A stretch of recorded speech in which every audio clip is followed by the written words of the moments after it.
What's up? Yo, Walter, how you doing, buddy? doing pretty good, man. That's good, man. How are the Tomies doing? I hope good. Yeah, from what I know, they're all doing magnificently. They all texted me separately saying, "Hey, man, just want you to know I'm doing really fucking good." Yeah, dude. And We need to... It's all thanks to the tome. Yeah, for sure. I mean, it literally, lives have been changed.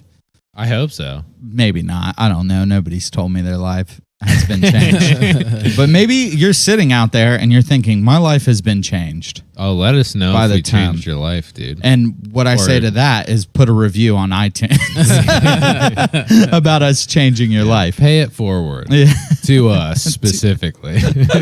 Yeah, so we're Tome of Chaos. We're crowdsourcing a religion that doesn't suck through people's lives and talking to people, and mostly based in love, you know? Like loving fucking people and not being an asshole. No rules, just right. Yeah.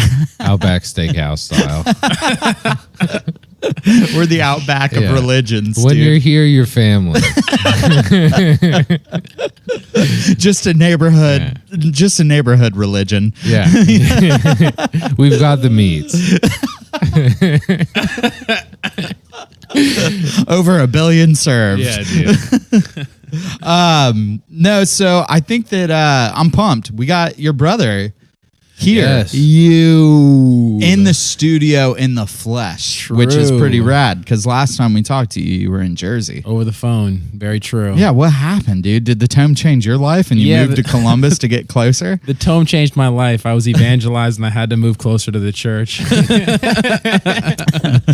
And now you got to be careful because we're going to tell you what kind of job you're allowed to True, have, true. what hours you're allowed to work. What kind of friends I can have. Yeah. Yeah.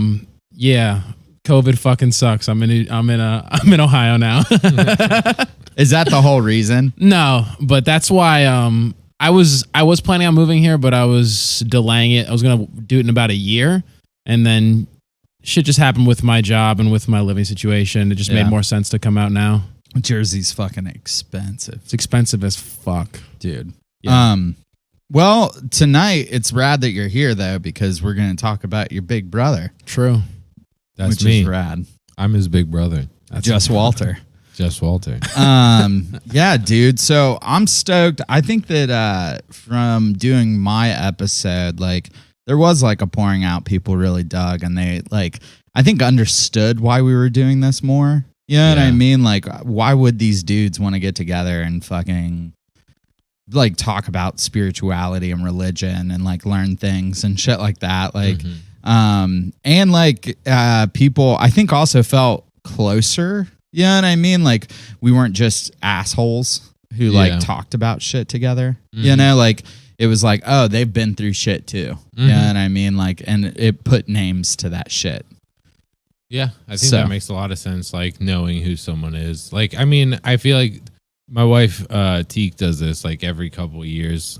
She'll find a new like pop artist who did a documentary and she'll like fall in love with them. So it'll be like when that Lady Gaga documentary came out where it was like she was in pain or whatever. Yeah. She's like, oh my God, I love fucking Lady Gaga so much. And it's because you like get to know the person. Yeah, for sure. And then you understand their art a little more. So hopefully we can do a little something here where you're like, oh, Walter's got a good heart. Yeah. He's not just making jokes. Yeah, so we're gonna do it the same way. I think that the more I like talk, the more I realize that I'm real bad at interviewing people. Like I'm trying to figure out that skill. I wouldn't be so harsh on yourself. Yeah, I think you're all right, man. Really? Yeah, I Thanks, think dude. you're Well, a good and you interviewer. listen. I do. I listen to pretty much every episode. Yeah. So Yeah. I guess like I always feel bad. Like I'm like, man, I sound like an idiot. But maybe everybody always thinks they sound like an idiot. I was about to text Walter like, "Hey man, don't drop the episode." Like the morning after we did mine, I was like really freaking out. Like, dude, I'm Really? gonna sound so fucking dumb, Dude, And I wasn't gonna listen to it. And my buddy Christian was like, "Dude, you sound great on this. You should listen to it." And I was listening to it, and I was like, "Wow, I don't sound that incoherent and stupid. I thought I was gonna sound No, really dude, I dumb." think I think that people wouldn't know how old you were because of the way you held yourself in that Yeah. episode. Like I mean, you're younger than us. Write You in know the what I mean? comments. How old do you think I am? Yeah, dude. Well, no, but that was the thing is like, I think that like you're a wise dude. Get me one, Walt. You're a wise dude. Thanks. You know what I mean? I appreciate so that. I don't. I admire you, so I really appreciate. And hearing people, that. Thank I you. think also people like love that episode too. That's I think crazy. that we found our footing on that episode. I do like my and- verse. I'll say that. I like my verse. Yeah, so your shit's I'll great, put that. man. Well, I think we should dive in, dude. What should we? We're celebrating a king. how big were you as a baby? How big? I was probably. I was big because I was born 2 weeks late. Okay, so in pounds and ounces. I'm gonna guess I was probably in the 8s because I was Yeah. also a C-section. Oh shit, dude. Edie Yeah. was a C-section too. That shit's scary. We all were. Really? All Yep. three of us were C-sections. Big Damn. babies. Big babies. True. Dude, Chandler is a big dude. I was Yeah. 9 pounds, I think. You are fucking and I was tall. I was 2 weeks early too. You are fucking tall, That's dude. so stupid, dude. I was I was gonna be like 14. I was gonna be like 14 pounds. Oh my god! No, I'm yeah, just dude. playing. I have no if idea, you but- would have held out, it would have been like birthing like 3 watermelons taped together. Sure. Yeah, dude. For sure. We could talk some birth stuff. I ate my shit in the womb, dude. What? True. Yeah. That's a thing that you don't get to tell people very often. Really? I was in there so long that I started pooping because like babies don't usually poop Oh yeah. in the womb. So I pooped and I ate it myself. Oh my god. And it could have killed me. I was in the ICU. Yeah, I or can't the remember what that NICU. shit's called. There's a term for it. Baby poo poo syndrome. Yeah. fetal scatological ingestion. Is that what it's called? I don't know. I made That's that up. fucking pretty good, dude. Yeah, I don't Just know. Use the biggest words I could think Guys, of. quick on his feet. So you ate your own shit. I ate my own shit. I almost died. I was in the NICU. I have a peanut allergy. And that's all birth stuff. Oh, is it? I mean, I would assume that my peanut allergy is from my birth. Yeah, I guess so. They make you like start giving kids peanuts pretty early now, like peanut butter. You know, I've heard differing things on that. But yeah, I have heard that you're like, because I think we gave Elle some and it was like sketchy because I can't have it. Yeah, But we're like, well, we don't want her to have it. yeah. Like peanut allergies. So yeah. Dude. I guess, I don't know. When did you find out you had a peanut allergy? I was too young to remember. Oh, It so was your just like- parents found out, like Yeah, gave my you mom some got peanut butter, and it fucking, dude, that is the scariest goddamn thing in the world when you're feeding kids for the first time. Because like one, they choke yeah. over and over again, That's all the crazy. time. They just fucking choke trying to eat and shit. It's scary as shit, dude. And then they get little bumps on them, and you're like, "What the fuck? Like, are you breathing?" It's scary as fuck, dude. Yeah, that shit's fucking sucks. Yeah. So, fucking little 8-pound, 9-ounce Sure. Walter Sounds good. was born. Mhm. Where were you born at, Walter? I was born in Danbury, Connecticut. Really? So you weren't even born in Jersey? No, we're from No. Connecticut. Yeah, I Oh, grew up. shit. So I was like originally in Hamden, Connecticut, which I don't. The only memory I have from Hamden is my parents cutting down my favorite tree, and I had this little Playmobil that had skis, and I remember skiing him down the sawdust that was like on the stump of the tree. Oh God, that's That's like what- the saddest image ever.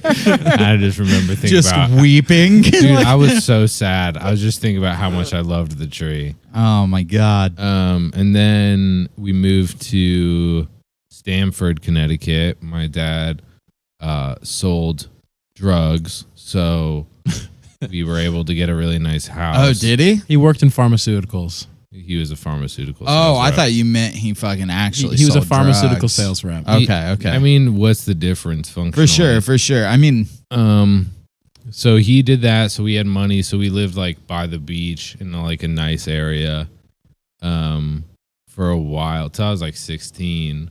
So that's actually probably where I spent the bulk of my like Yeah. life until, cause like I only lived in Jersey for like 4 years or something. Yeah, that's a big. I lived there for half my life, but yeah, Yeah. for you it was not that big. Of wow, that's crazy. I thought that Jersey was like home. that's like where I feel like I really came into my own. And It's where you like grew up. yeah. Like, Like a lot of Connecticut was like you know, just that youth shit where it's like you're just becoming a person, just like figuring out the basics. You did some tight shit. You I did did some some tight cool shit. stuff. Can you talk about the graffiti or no? We could talk about. You did a sick piece. He did a tight Really? fucking piece. Yeah, dude. You remember? Was it the George Bush one? Yeah, dude. I was young too. I'm trying to. I was probably like 13 or 14. Dude. Oh God. It was like when I don't know. Me and my boy got it. My boy Iggy. We got into stencils and we were like spray painting and shit. So I made this one where it was. I made a stencil of George Bush because this was like during the Iraq War and like I was real fucking pissed about that shit. Yeah. And I made this one of George Bush and then I put it up and then I took a red spray paint can and I just put it in the middle of his forehead and I just sprayed it for a while so it like dripped down the face. Oh, It looked like he got shot in the head. Hell yeah. And then I wrote shave our Bush. Oh, fuck yeah, And I dude. was like, that I'm was all me about as a that kid. shit. The tightest thing for me was I remember he told me he had this like idea about it, and I was like, oh, he's never gonna do it, whatever. And I was with Liam, who's Iggy's younger brother, walking one day, and I just look, and it's this huge piece on this wall that I didn't know he did. It was huge. It was It was really big. it was pretty fucking big, and I was just like, I spazzed out. I was like, that's fucking Walter did that, and I was like. Oh my god, that's rad. Dude. My brother was like the superhero. I was like, dude, this guy's so fucking tight. Dude. That's rad, dude. Hell yeah. Dude, I was just a pissed young boy listening to Rage Against the Machine, dude. Fuck yeah, dude. I love Rage. So, growing up like in Connecticut and shit, were you into religion? Were your parents at all? I think like mom took us to like church like once a year maybe for Very like casually. Christmas service. There was like a period where she brought us to Sunday school a few times and then my only other like real experience was coming out here to Columbus because my cousin Allie moved out here when we were young. I don't remember how old. I want to say like 12. Yeah, you were probably 12. I would have been like 9, something like that. So I would 8 or come out 9. here, and she went to the church that me and you ended up Yeah, in, for sure. and I would go out to high school group with her or whatever other functions there were when I was out here. And I ended up spending a lot of time out here because my grandma had brain cancer, Shit. and I was homeschooled. So I didn't have like school responsibilities. So my mom came out here to like be with grandma a lot. Like there was a summer, I feel like we spent the entire We spent summer like out 3 or here. 4 months here, yeah. So like I got a lot of experience with that church. Never like fully in it, but like I probably would have told you that I was a Christian at the time. But I don't feel like I was like, I mean, I was still just being a fucking high schooler. You know would what I have, mean? that was around what age? Like 14, 15 type of? Yeah. Okay, yeah. So I don't know. That was something. That was basically my whole experience with Yeah, that was religion. the most impactful religion stuff I recall having was like, damn, I almost said the name.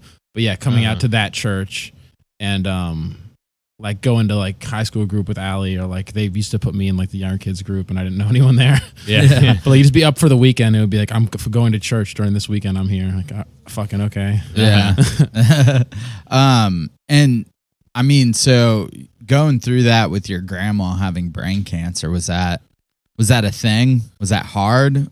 I don't. Do you think that pushed you towards a God? Like, I don't know if it necessarily did. I think like I don't know. I was young enough that I feel like I was just uncomfortable. yeah. I feel like I was like I feel bad about this to this day. And I feel like a lot of people have had this experience and I shouldn't beat myself up about it. But like towards the end, I wouldn't want to go visit her. You know what Yeah. I mean? Like it really hurt. It felt scary and uncomfortable to Fuck be yeah. around her. So I think there was times where I wouldn't even go, but I don't remember that specifically pushing me towards a God. Because I don't feel like I was ever super concerned about the afterlife. Really? Yeah, I've always kind of just been like, we'll figure it out when we get there. Yeah. Like it's always other people telling me like you need to be scared of hell, and I'm like, I'm really not, dude. Like I'll figure it out. Dude, we've all been reading a book recently, Yeah, and one of yeah, his right. one of his arguments is like, why be scared of hell? We're living in it now, Right. Right, this is hell, Right. Like, and yeah, man, I find that, like, I feel like I was experiencing death so much at a young age that it was like I kind of had to be like okay with something. You know what I Yeah. mean? At the end, it was like, because it's like, it's just something you hold on to of like, well, grandpa's gone, but I'll see him again. You know what I mean? Yeah. Like, and you didn't have any of that. I think I like legit feel like there might be something wrong with my like brain wiring where I don't experience like a normal level of anxiety. Yeah. I feel you on that. Yeah. Because I feel like there's always been shit that it's like it affects other people that it doesn't affect me. Yeah.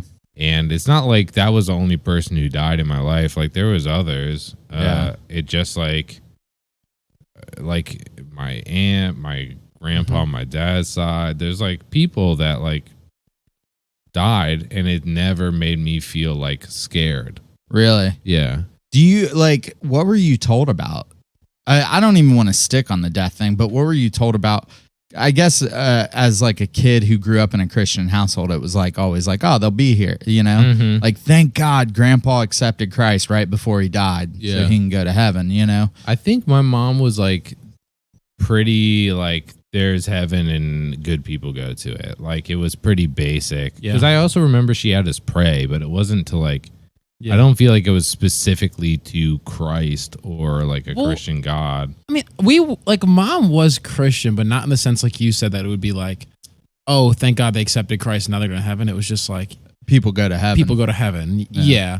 Like when we celebrated Christmas, it was like a celebration of Christ. Mm-hmm. That's true. But it wasn't like, it was still casual. Like Yeah. mom's involvement and our involvement as a family in Christianity. Yeah. There was like no law at all. Yeah. There was like no like you have to do good things or you go to hell basically. Mhm. Really? Yeah, it was just like, oh yeah, people go to heaven when you die.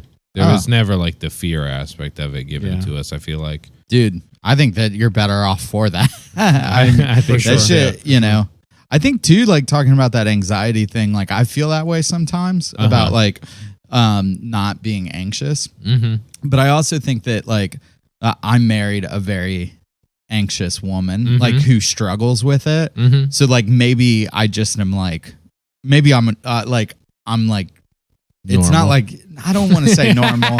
You knew I was struggling with it. I don't want to say normal. I just want to say that like, it's not like to that level of Yeah. her anxiety. Yeah, yeah, so yeah. I just think that like something's fucked up with me. Uh-huh. You know what I mean? Yeah, yeah, like yeah. being married to someone who's anxious and That shit. makes sense. And I'd want Sarah to know I don't think you're weird. I think you're great. Yeah, for sure. Sorry I said that. Both of our wives. You know? Yeah. I'm just sorry I said that Dave was normal and you're not. Because it's definitely the reverse. Yeah, for sure. If one person is normal in this relationship, it's not Dave. Yeah. Oh, you said it backwards again. It's Oh no, never mind. I'm sorry. I said was it right. I was like, no. My bad. so you, and then, you know, so that's up to like what, 16 you said? Yeah. Yeah. I mean, like, it was cool though. I really like, I didn't fuck with where I lived because it was all rich people, but I got this job at this climbing gym. And I just Oh, yeah. remember like hanging out with cool. I've heard like, stories of the climbing gym. dude, it was good vibes. And just like getting exposed to different kinds of people and different kinds of thought and, you know, shit like that. I feel like that was pretty influential because I feel like I could have been very much a weird, like homeschooled kid.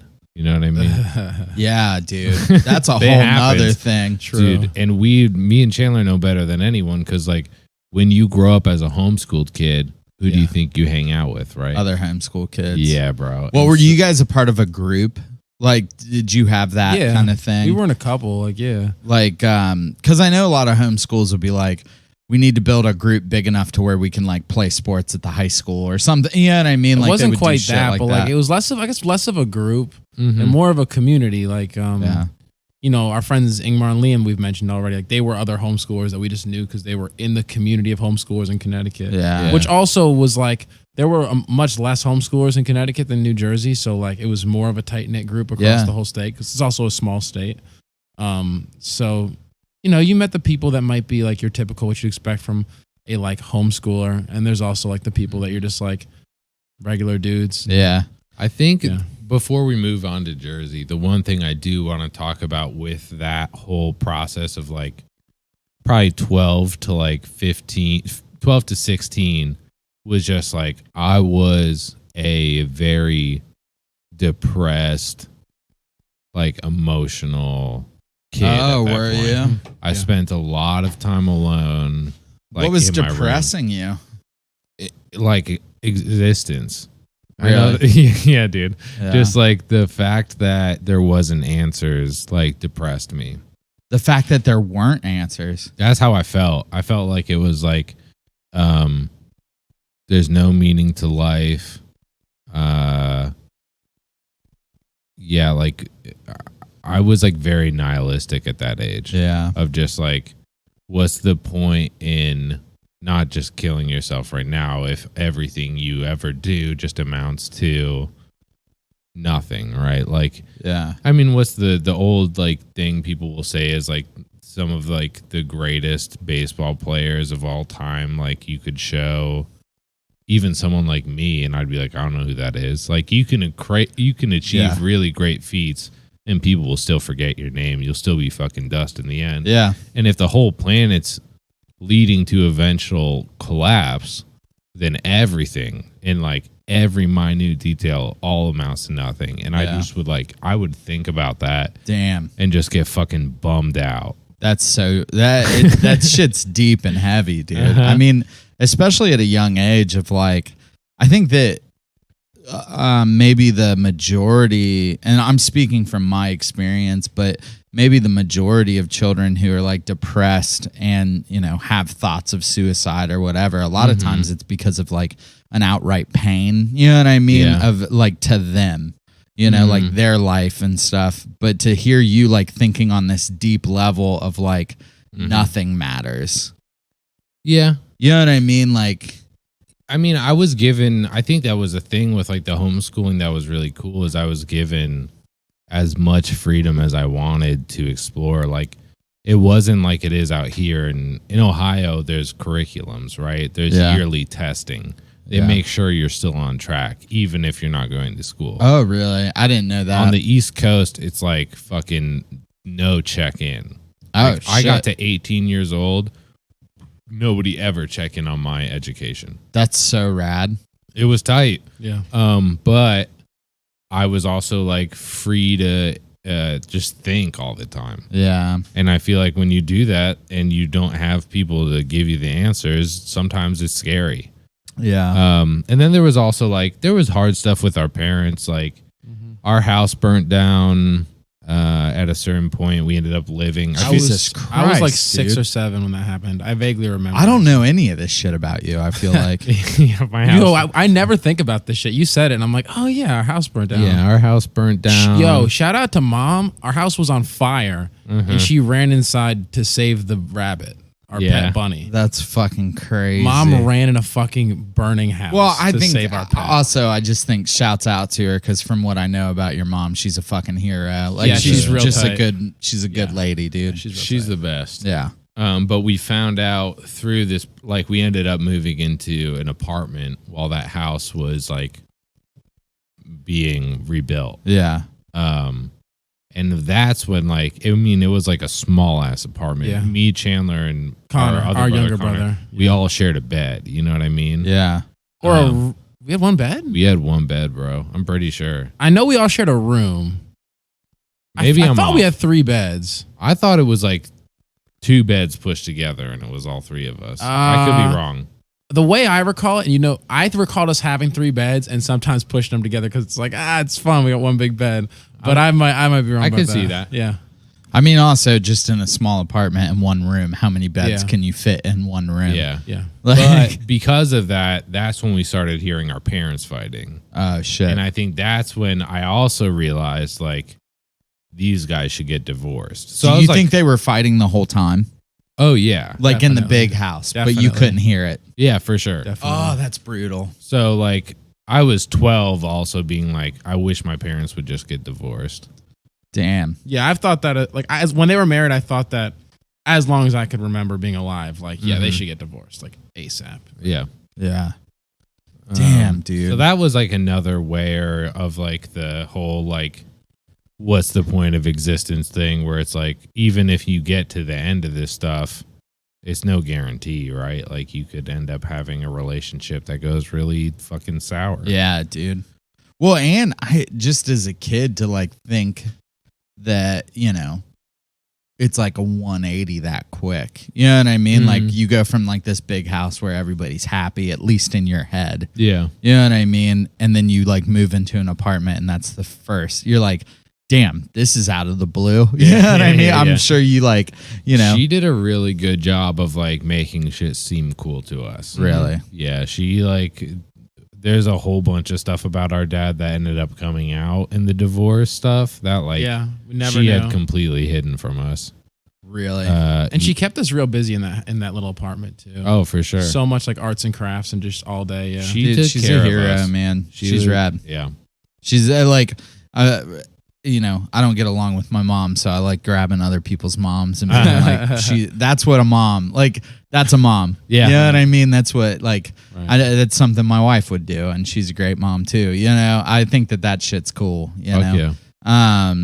So I think that gets to another thing. I mean, Walter, we've been homies for a long time, and I know we're on the air. You know what I mean? Like, Uh-huh. people hear this shit. So I'm just going to ask you questions like I would in real life Yeah, dude. because I don't know what you're cool with sharing and what you're not. But so that probably brings you to the point where your parents like get divorced. No. Well, Really? I mean, because that was when we were 16. Like 16 is when we moved to Jersey. Okay. And then it's So you- still 2 years before the divorce It starts. was like Walter was 12 and like he's talking about that first noticing them fighting. Oh, okay. Yeah. Okay. And then when I'm 18 is when they finally get divorced. Well, then let's- start the divorce process. Let's rewind that shit back real quick. Yeah. So you were depressed though during that time. What do you think changed that? I think like we moved to New Jersey. I got a whole new group of friends through like the local like homeschool Yeah. community. My boy Christian, Omar, Rob, John. I'm sure there's others out there. Fucking Jules. Julian. You gotta love Jules. Jules is the fucking Dude, best. So there's all these people that like all of a sudden I made all these friends that were super rad. They weren't like they weren't the weird homeschoolers, you know what Yeah. I mean? Like not to talk shit on them, but like they would talk shit on me. Like when I would hang out with homeschool kids, they'd be like, "Oh, Walter acts like a school kid." Oh yeah. Well, you know what I mean? I mean, and part of that's so rough too because it's literally just like social skills. Like a Yeah, lot yeah, of yeah. times, like it's like, oh, you mean I can talk to people because I don't just go to school with my family. well, also I would like listen to mainstream music and Yeah. like dress normal Well, or cool. I think that too. Like most homeschools, at least in Ohio, Uh-huh. homeschools are started because you don't want to send your kids to a fucking secular Oh yeah. school. No, a ton of those people were like super fundy parents. Yeah, Or like, dude. Granola hippie parents. yeah, like vegan, Mhm. fucking, not to talk shit on vegans. I love vegans. But like the type of people that have like alternative beliefs that they don't want their kids being exposed Yeah. to. And then they end up sheltering their kids and making their kids kind of fucking weird. Yeah. So I met a bunch of like homeschool kids that were like me.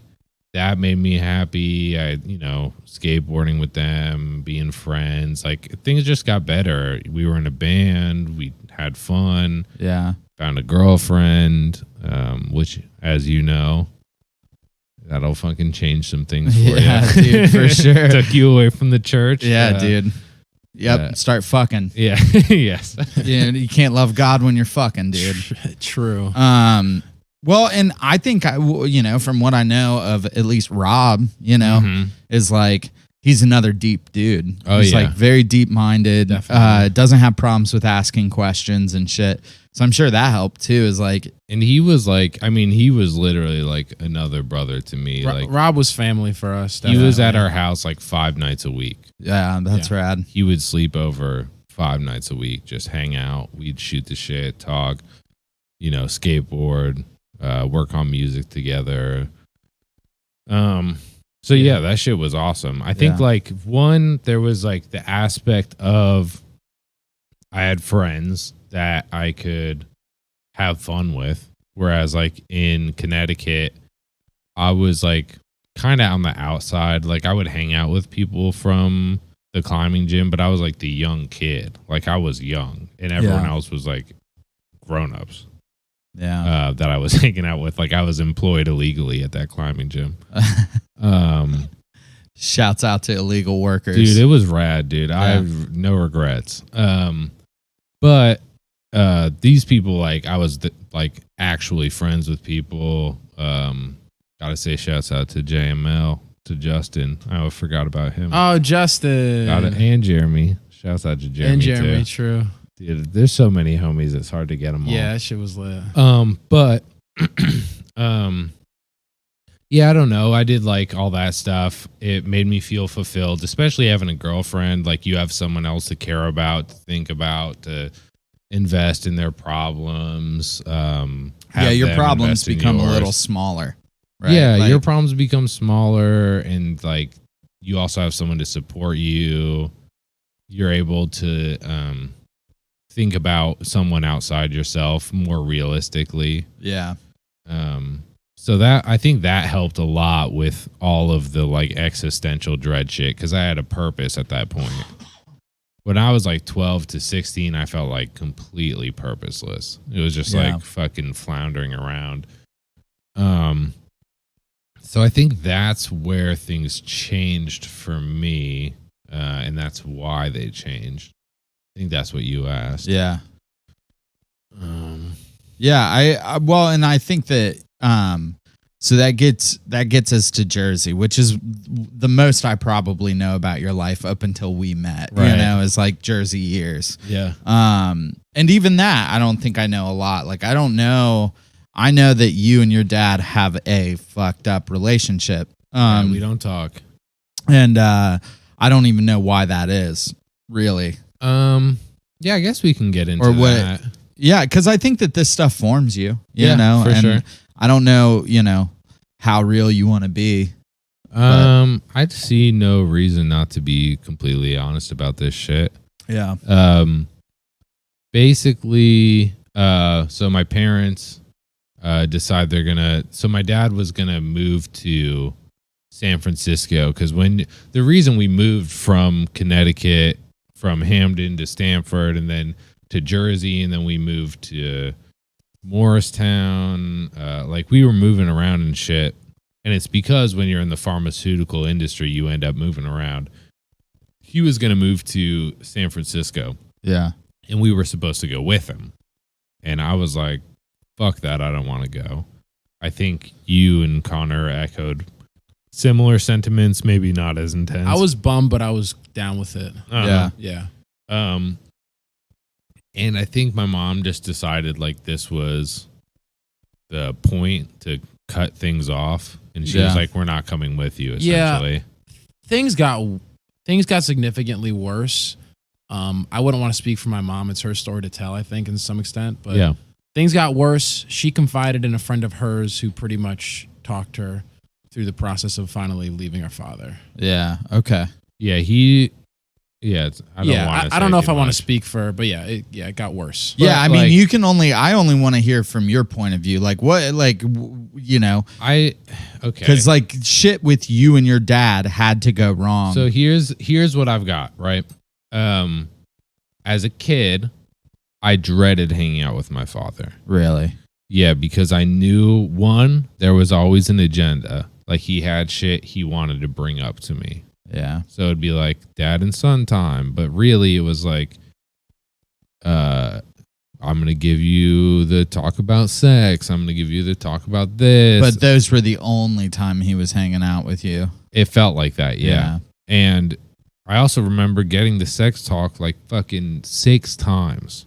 Mm-hmm. And I was like, the sixth time, I was like, bro, I need you to know, you have told me this 6 times. Yeah. And I fucking hate that. I mean, I was young, but I Yeah. was like, I hate the idea of hanging out with you because I know you're going to do this and it's going to be awkward. Yeah. You're going to tell me what an erection is and you're going to like make this weird. Dude, it is.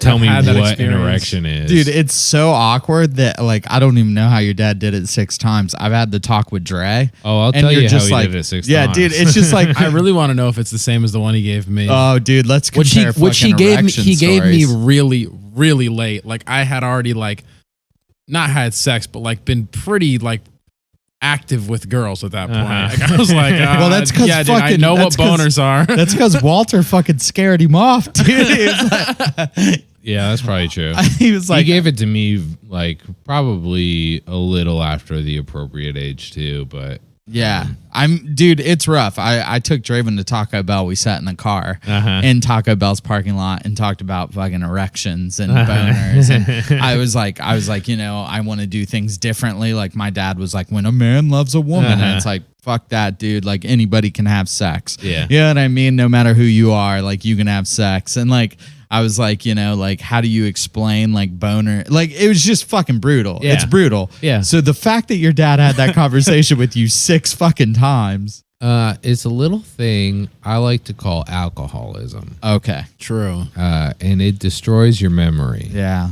So And- he was an alcoholic. Yeah, Did you know that for a while? I did not. I didn't know till after they got divorced. Oh, separated. shit. Yeah, 'Cause separated. the divorce took like a very fucking took long like time. Yeah. 2 or 4 years.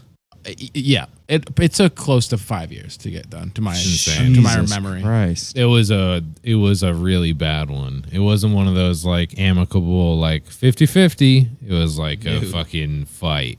Yeah. Tooth and nail type shit. So yeah, that was like my relationship with my dad was like confusing because I was like, this guy doesn't have a memory. This guy hates me one day and loves me another. Yeah. Like I remember him like singing my praise, like, "Oh, you're so smart. I'm so proud of you." And then I remember specifically one time, me and my boy Rob were like, "Hey, there's all these Solar panels? Like, yeah, it was Yeah, a solar I recall panels this. thing. Yeah. The government was giving out like loans or like grants to people to do solar energy Yeah. in California, and we're Yeah. like, we want to move out to Cali, get these grants, build a solar farm, and then just like be basically green energy providers because you could sell the energy back to the Yeah. state. So we were like, we'll just be energy farmers. We'll be like green energy. It'll be awesome. And I remember him just being like, "You guys are so fucking dumb. You'll never amount to anything." Like, just like tore Whoa, us the fuck shit. down. That sucks, dude. So it was shit like that, and then there was like weird like impromptu trips to Ohio. Like Yeah. my mom had like basically like a go bag ready. Like if Really? things got too weird with him, she'd be like, "We're going on a trip to Ohio." Like I remember one time I was just biking. I was just out, because I was old enough to just go around town, buy Yeah. some shit, do whatever. She just came up, found me on the street while I was biking, and was like, "Hey, we're going to Ohio." You know what I mean? Yeah. Like out of nowhere. Yeah. So it was like shit like that, and I was always super confused. And then she told me when they were splitting up, like, "Your father's an alcoholic." I was like, "Holy shit!" Now everything makes She sense. sat us down. It was like having the talk. Like she sat me, Walter, and our younger brother down to be like, "I have to tell you guys something. Your father's an alcoholic." Yeah. I was like, Holy shit. everything clicked. Yeah. I was like, my entire life makes sense now. yeah. mhm. Like why mom would drive us to things, like when you do like a family outing to like the beach or something. Mom would always drive. You know what I mean? It's like shit like that Yeah. you think back on and you're like, oh, that's because he was fucking drunk. Yeah. He couldn't drive. She wouldn't let him. Jeez. I remember one time, just to like illustrate like the kind of shit it would be. I remember once remember when Connor didn't want to put on his seatbelt? Yeah. So we're going to the beach and Connor didn't want to put on his seatbelt. So my dad got frustrated and started smashing his own sunglasses against like he broke his own sunglasses. He destroyed them. And then it was like, Connor, look at what you did. Oh, That was the kind of thing it was. That's what it was like. so there was anger and shit like. Oh, yeah. God, dude, that's For so sure. And it wasn't his fault. It was everyone else's fault. Uh-huh. Yeah. You know what's sick about that too is we ended up going to the beach without him and having a good time. That's true with Rob, too. yeah. We dropped his ass back off at home, and then we went to the beach and had a fucking good time. You dropped him off, picked up Rob, and went to the beach. Rob He was was with with us. us. 'Cause Oh, okay. Rob's the fourth, He was just the fourth brother. That was another thing. Like some days Dad loved Rob, and some days he was like some days it was like, Rob, come here whenever you want. I love you like a son to me. And then like the next day, or even like later that day, it'd be like, don't you have your own home to go home to? Dude, Why are that's you here? alcoholism Yeah. for sure. Yeah. I like the times I've experienced it in my family and shit. It was just always, it was like love you one minute, hate you the next, and be real angry. I never had any idea of where I stood with him. Yeah, And that got worse during the divorce. This is leading up to me and him not talking anymore. He was basically claiming that all three of us were dumb because we were homeschooled. why were you homeschooled? Because of my peanut allergy. So my Really? mom originally, she had a friend who homeschooled, and she was like, "That's crazy. Like, why are you doing all that?" Yeah, But when it turned out I had a peanut allergy in the early 90s before it was like a big thing. And oh yeah, schools were like, I mean, everyone ate PBJs, right? yeah, yeah. That like we never, going to actual school Uh-huh. and then going to my son's school. It's like real funny because there's a table Yeah. devoted to peanut allergy. Yeah, but that's all after my I know. That's shit what I'm would've saying been, is yeah. like for you to say like because of my peanut allergy, it like broke my brain a little bit. Uh-huh. But it makes total sense. I mean, yeah, dude, like no one's allowed to sit at that table except for kids Right. that don't have peanut allergies. Well, like there's a big boom in peanut allergy in the US, like around the year I was born. And Yeah. that's why it's so common now. And there's so much caution around that. But there wasn't then. And my mom was like, well, I'm going to keep him out at least for the start until he can kind of handle himself around peanuts. And then she I mean, ended because it up- would cost, dude, so much money. Like every time you went to school, you might fucking spend $1,000 if somebody hits you with a peanut. Yeah, on a hospital trip and all that. God damn, dude. Yeah, and then it's also just a good thing to like keep note of is like they both got really into it. Yeah. Which comes in a little bit later when Walter like gets to his point about Dad wanting to put us in school. They both got really into and very proud of us being homeschooled, and both Yeah. were bragging about it. And it was like, what a Yeah. great thing we're doing for our kids. That was Okay. that was before the divorce. Yeah. Then the divorce happens, and all of a sudden it's Chandler. I was 18 at this point, so I'm not going to school. Yeah. But it was like, and I was he emancipated me or whatever, claimed no legal ownership over me. When was that? When I was like, I don't know why he even had to do it because I was 18 already, but he basically like Yeah. disowned me. And Yeah, then, he signed that for his own ass. right, That right. sucks. So then he claimed Chandler and Connor were, dumb.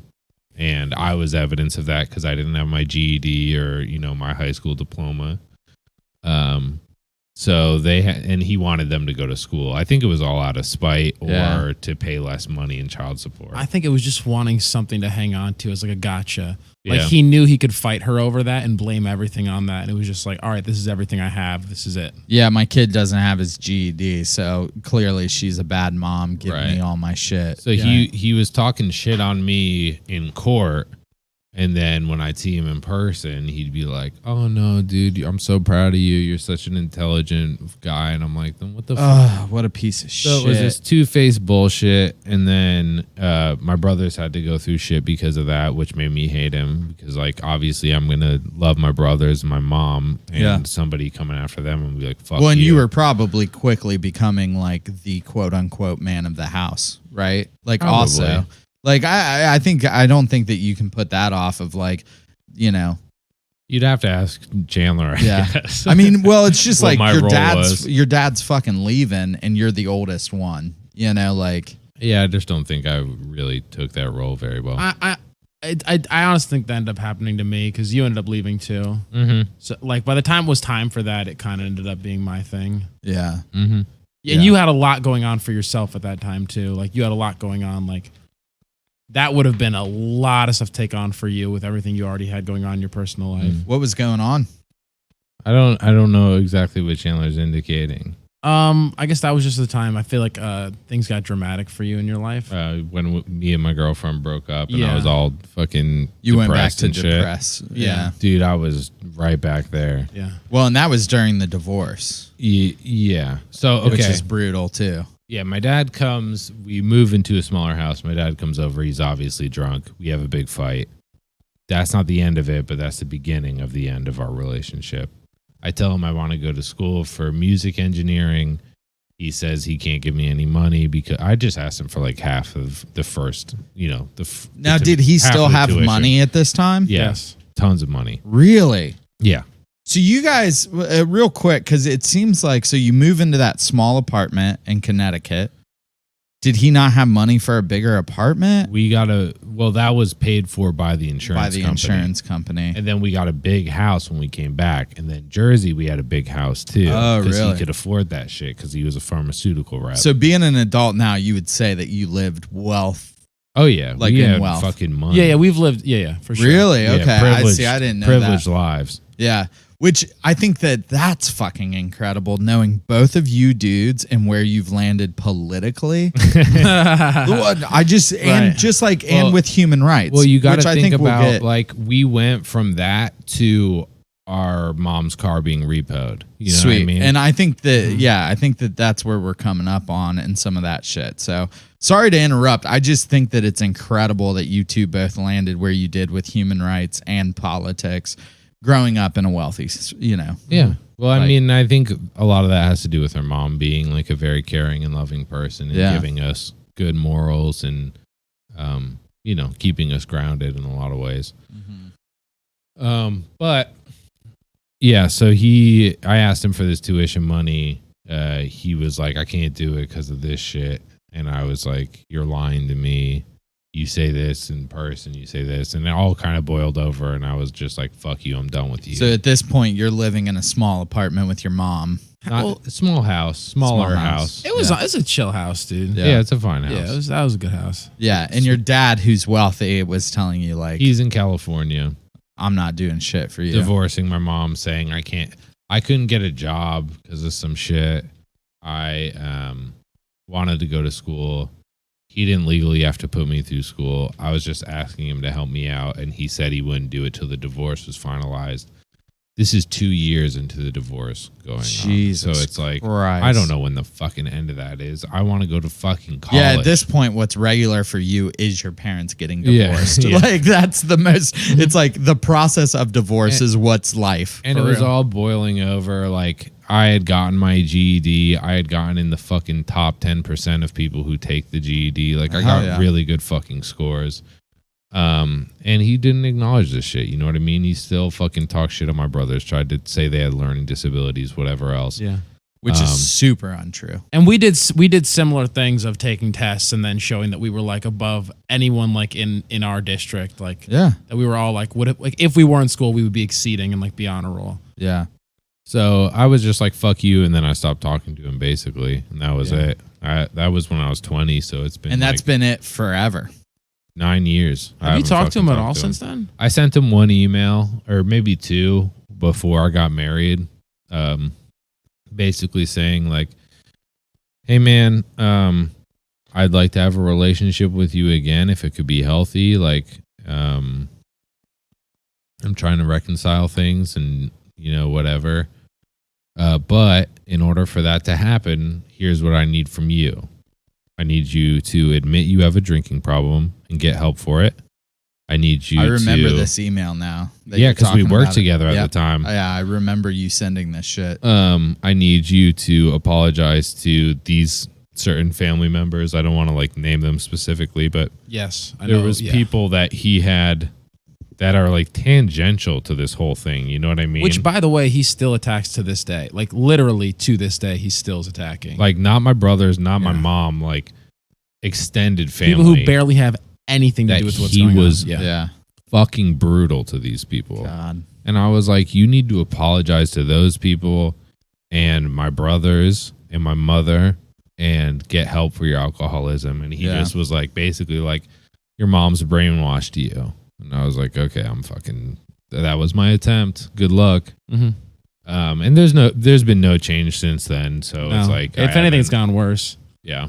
Well, and I think that as we talk about, like, you know, I promise we're going to get to the religion part of this. Yeah. But I think as we get to that too, we might find out that some of that was pushed on you anyways, right?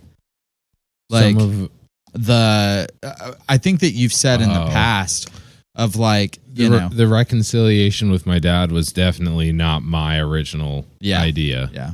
Oh, I see what you're saying. Yeah. Yeah. Is what I'm at. But we can get there. Mm-hmm. So you're going through the divorce. Your dad says, nah, dude, I'm not helping you because I'm an asshole and a piece of shit. And then, you know, my girlfriend and me have a real dramatic and messy. And I mean, I don't want to get into the details of it. Yeah.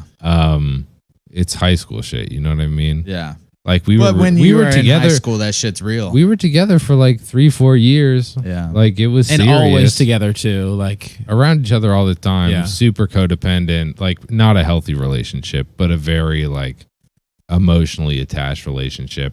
And when we broke up, I think what happened is I found out that I had taken all of that lack of purpose and depression and made her the out for it.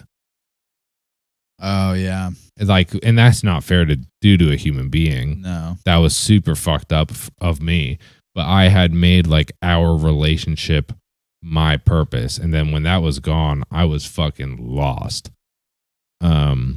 I was right back where I was, suicidal, fucking depressed as shit. Because depression doesn't end, dude. Yeah. Like that, you know, you pressed it back, I think, you know, and like, I think that it's easier when things are going good.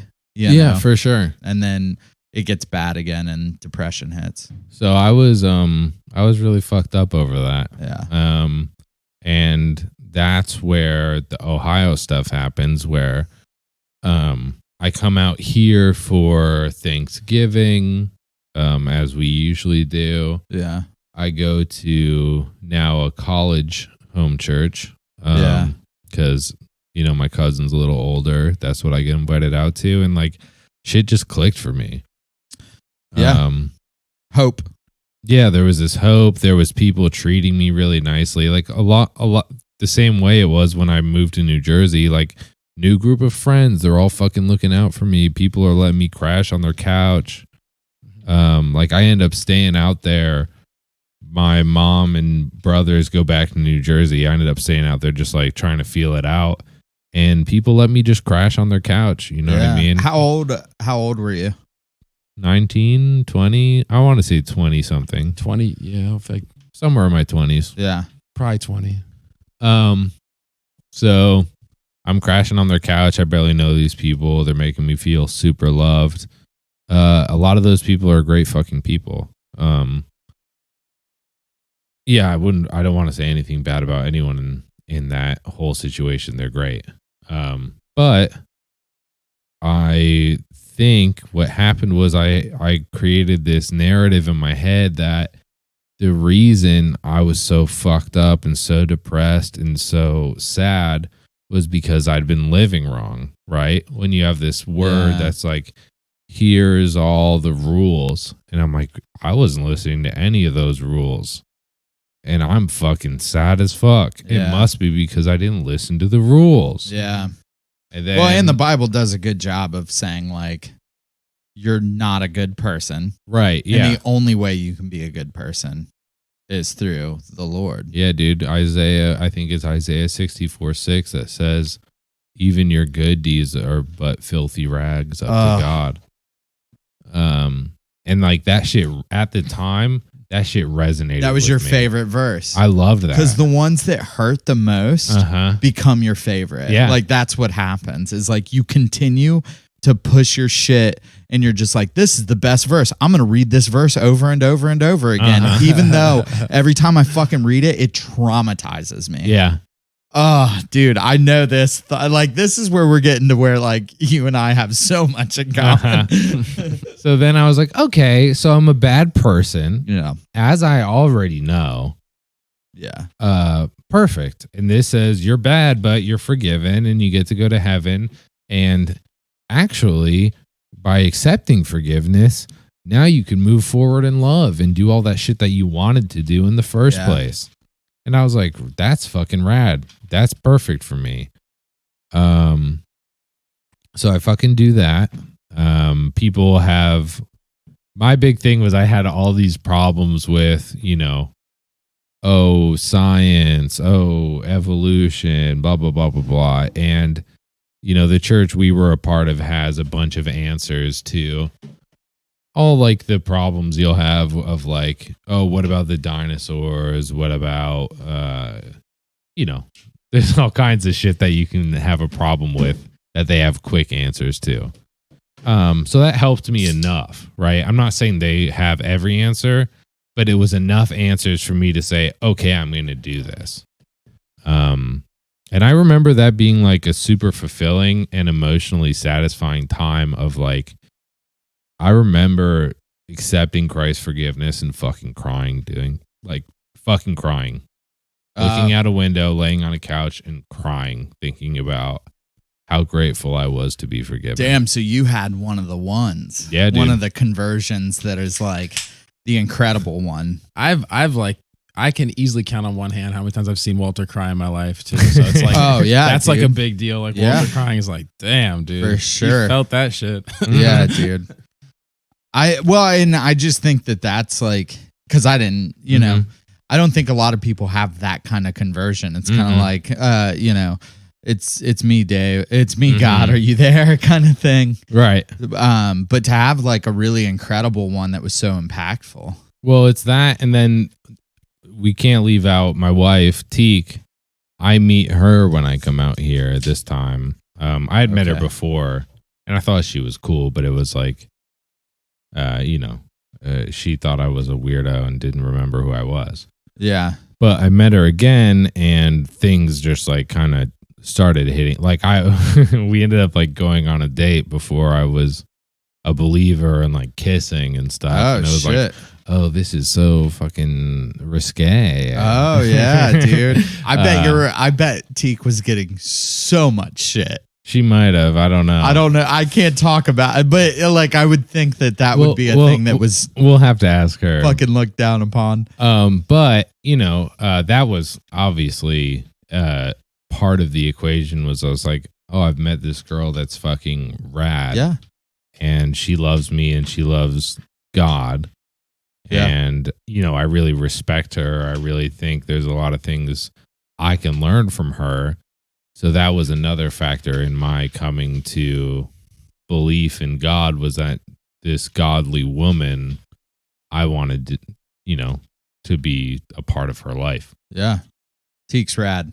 She's great. So I just didn't want to leave her out of it. And it was this big, I think she's a huge part of your story from what I, Oh, absolutely. From everything I know. I mean, we're married. Yeah. Yeah. Jeez. Well, and just a huge part of you like staying here, and yeah. I would say that I don't know Walter without Teak. Yeah. Like I don't. Yeah, I've never experienced Walter without Teak. Like when I think of you, I think of your wife and vice versa, just because you have always been together in my head. Uh-huh. You know what I mean? Like Walter gave me advice on like dating and like fucking like marrying my wife. You know what I mean? Because you had been doing because your relationship was rad. Yeah. Yeah. I mean, we balance each other out really well. And we're a good fit for each other. Yeah. But I guess that's how I end up involved in the church. Yeah. And then I move into a house. The ministry house. A ministry house, which is a bunch of people of the same gender Yeah. living together to hold each other accountable, have cheap rent, and serve the Lord. Yeah. For sure. And yeah, I don't know. That was chill. I've met a lot of people I really love there. Then I got the job at Screened. Met Dave. Mm. Yeah, baby. And then your story truly begins. That's when Yeah, Yeah. not even Teak. It's Dave. Dave's the true important love part. of your life. The person I don't have kids with, but somehow is more important. dude, we're hetero life mates. Oh, It's yeah. like fucking Jay and Silent Bob over here, Hell dude. Yeah, dude. Which one am I? I don't I'm know. Silent you Bob, would have bro. to be Silent Bob. Yeah, I I'm think so. definitely Jay. I think I'm Kevin Smith in real life, like actual Kevin Smith, Yeah, but you're Silent Bob, like the character. for sure. I feel that. You know. I feel that. But yeah, so I guess I don't know what I want to ask next, but I think that you know, did that depression go away? Yeah, Like- the depression went away. Really? Yeah, I was like in a really good mood. I felt really good. I felt really free. I felt really like I felt in touch with God. Like I felt like I could talk to him. You know what I mean? That's another thing I don't understand. Yeah. I think that you should explain that. So I would literally pray and I didn't feel a response. Okay. So I think that's what like still keeps me separate from certain people yeah. is like I just felt this closeness that I can't explain, this emotional closeness with God.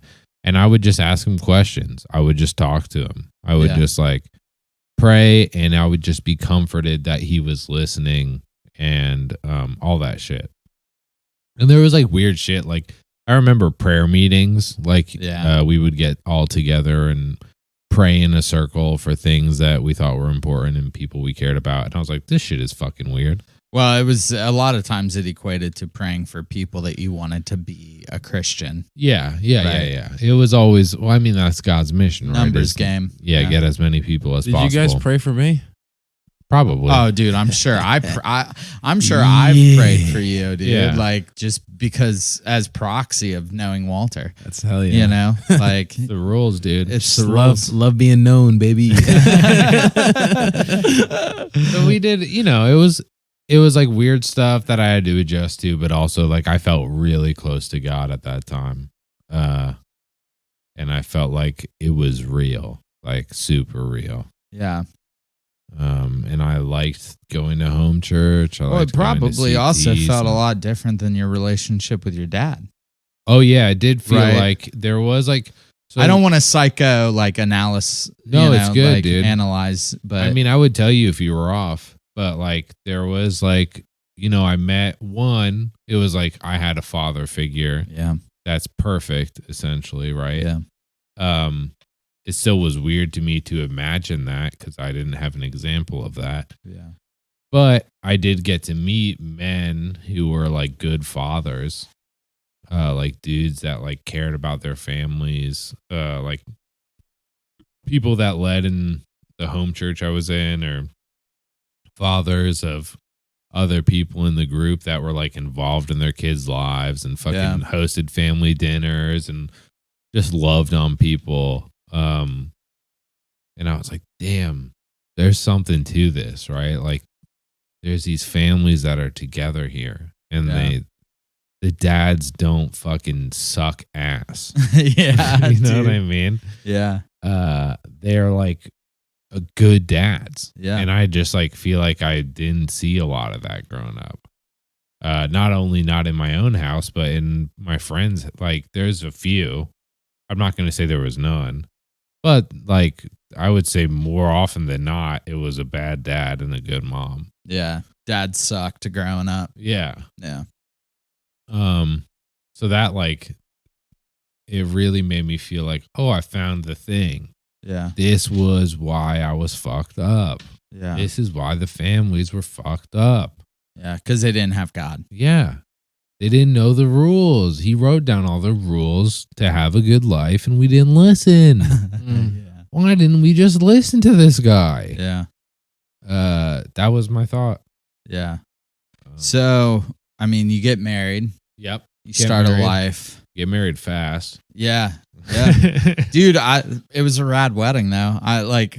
Still time. some of my favorite pictures is us standing Yeah. up there with baseball bats Oh, that and shit shit was at the tight as wedding. fuck, bro. That shit was great. Yeah, Dave had my back for that wedding too, because I was technically the best man, and Dave just did, because I was in Jersey. He just did Yeah. all the best man shit for me. Well, I just told you, I was like, I think I remember having a conversation and I was like, hey dude, like whatever you need me to do. Like, you know what I mean? Like, You you want just me to did it just all- handle this I was shit? just like fucking like, I don't know, fucking 16 or some shit. Yeah. And like Dave just did it all and didn't ask for like a lick of credit.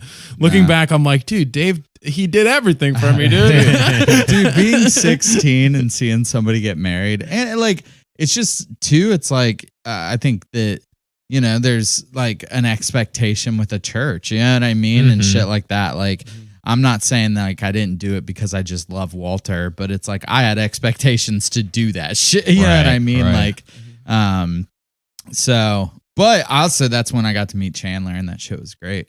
Yeah. Like, dude, I remember like meeting you and thinking like the things I said to you at the beginning of you being a wise kid, like right off the bat, like, and I think I was going through my crisis of faith probably during that wedding, I would assume right? so. Like, is when some of that shit started for me, and seeing someone who was young who like just kind of was like, I don't know, like I'm just gonna live life. You know what I mean? Like, Yeah. I think that like seeing that was big for me. You know, Cool. I think Appreciate that, that. you definitely didn't seem like a fucking 16-year-old when I met you. Like you seemed older and wiser than that. Thanks, yo. Yeah, for sure. So, you know, and then I don't know, what do you want to say about your marriage, dude? Marriage, I mean, it's Because I think that that's where we're at. I don't know how to ask questions for that, but like you were in a church, married, and now you are only married, not in a church. Like, you know, yeah. Marriage is great. I love my wife. She's a really good counterbalance to me. I feel like together we meet in the middle and like yeah, are a good team in that way yeah, when we're functioning, right? Like obviously it's not all sunshine and rainbows, right? Like when you're at opposites in certain ways, that causes a lot of friction. yeah. I think sometimes those are like the hardest relationships, but when they turn out good, they turn out great. Well, it's like it gives you growth. Yeah. It forces you to grow. iron sharpening iron, Right. dude. Yeah. Yeah.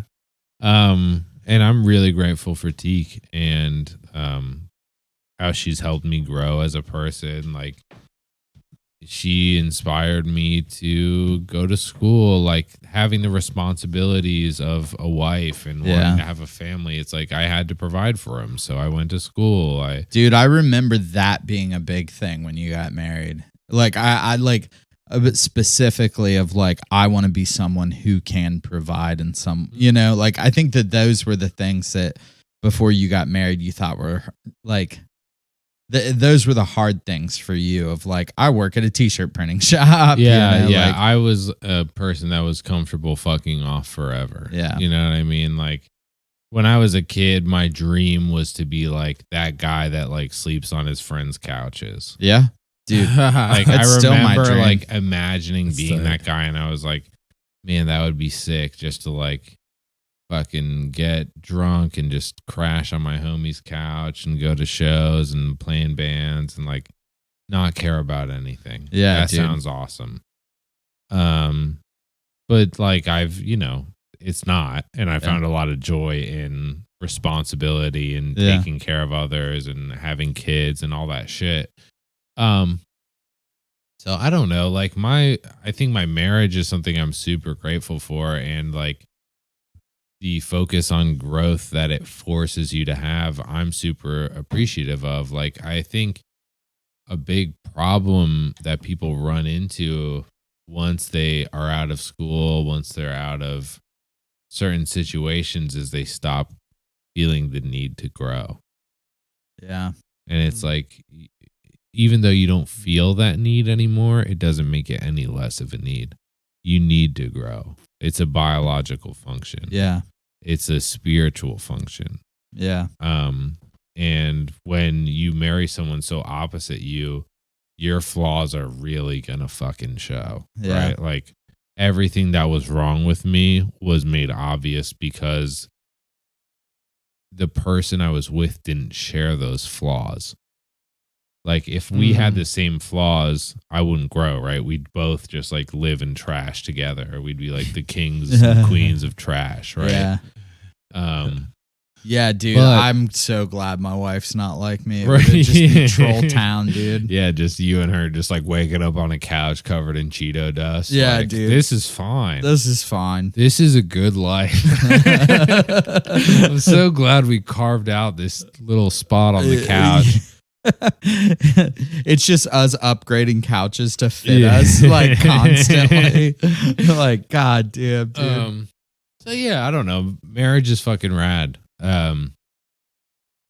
And she's been my partner through the whole journey through the church, which I feel like we should probably kind of get to. Yeah, and that's what focus I on. think that I think that that's where, because like I said, when I know you, I know Teak, you know, Mhm. because you two have been together for so long, and to see, I mean, like I'm jumping ahead, but when I found out you left the church, I like in my head, I was just like, that's the best news I've heard Yeah, in true. such a long time. Yeah. And so yeah, I mean, what, you know, like what was that? When did that start? Because I don't even know if I know the whole thing. You know The what I mean? disillusionment kind of thing of Yeah. I don't know. I feel like there was a long time there of like I had problems with how the church did things as a whole. And to my home church's credit, the leaders in that group had problems with how the church did things too. Like I think they viewed themselves as like a landing pad for people that were hurt by the church in ways, Yeah. or like you know, a little more of that old school vibe of like the more punk rock, like we're not focused on all the fucking, you know, politics and growth shit the way that the rest of Yeah. this church is.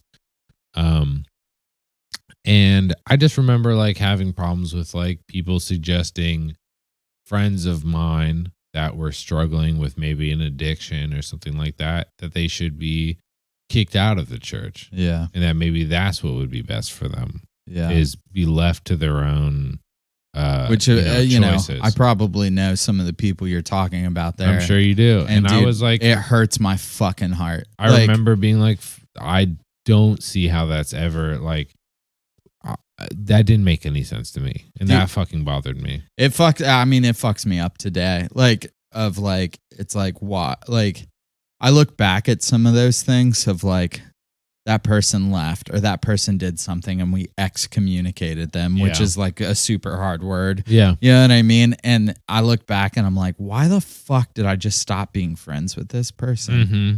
And it fucking hurts. Because you were busy. Like, that's the other thing about it is like, you're meeting with people 4 times a week. Yeah. And then you're also hanging out with them outside of that. And when you do meet with those people 4 times a week, usually those hangouts go on till like fucking 1 a.m. Yeah. Well, and I guess I just like, I want to say like, it's like if any of those people listen to this podcast and you think like I stopped being your friend through like hard shit, like I'm so saddened by that and I want to be your friend again. Yeah. I'm sorry that we did that to you. yeah. You know? So there was that. There was like weird job. Like I feel like there was like weird overreaches in people's jobs. For sure. Like where they're like, don't take that position. You won't be able to be around fellowship enough. Right. Like, Oh, like the church guiding you in terms of choosing where you're going to work? yeah. Yeah. This wasn't a part in my group. Okay. But as a whole, It happened to me. Like we talked about it on my episode. It totally happened to me where people were like, why aren't you volunteering? You're laid off, like blah, blah, blah. And it's like, because I have a fucking kid, dude. You know?